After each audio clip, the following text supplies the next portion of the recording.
भैया हरे नमस्कार प्रणाम। वीडियो पसंद आवे तो ठीक, न पसंद आवे तो ठीक। भैया हरे वीडियो पसंद आए तो लाइक करा, कमेंट करा, शेयर करा, सब्सक्राइब करा। और वीडियो से क्यों दिल का ठेस पहुँचे तो यार प्लीज़ माफ़ करा। प्रेमानंद कहा थे कि तन मन धन से ठेस न पहुँचे चाहिए। देख ल भैया इनका आदत, लड़के भूखाना है बिना खाना दे सोई गई नैन। यही बड़े वो झाकत है और बाकी ऐसा कोनो बात है नहीं। हमारे यहाँ ऐसा ही होता है।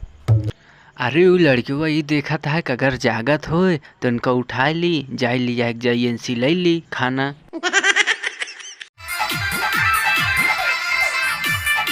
वैसे भाई की शक्ल देख के लागत है 20 साल से भूखाना है। देखो भाई का कितनी मासूम शक्ल यह है। इनका शक्ल बताती है कि इनकी भूख लगी है 20-25 साल से।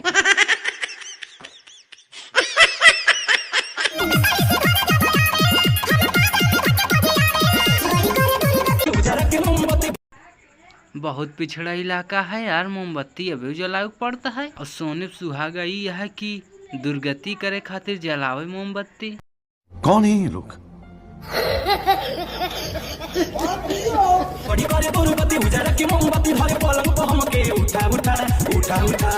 अरे यार तू सभी प्यार वाली बातें करा, लड़ाई झगड़ा वाली बात करता बतावा।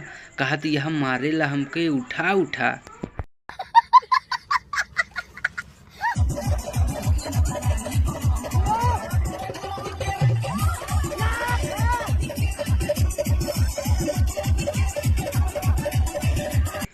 भैया हम कहीं नहीं पता है कि मोहाल गांव काटे कि आर्केस्ट्रा हटे। आर्केस्ट्रा हट बहुत अच्छी बात यह है, लड़कियां देख के अच्छी अच्छी चीज़ें सीखी हैं। चला ठीक है भाई, अब नींद आवती है। वीडियो पसंद आए तो लाइक करा, कमेंट करा, शेयर करा, सब्सक्राइब करा।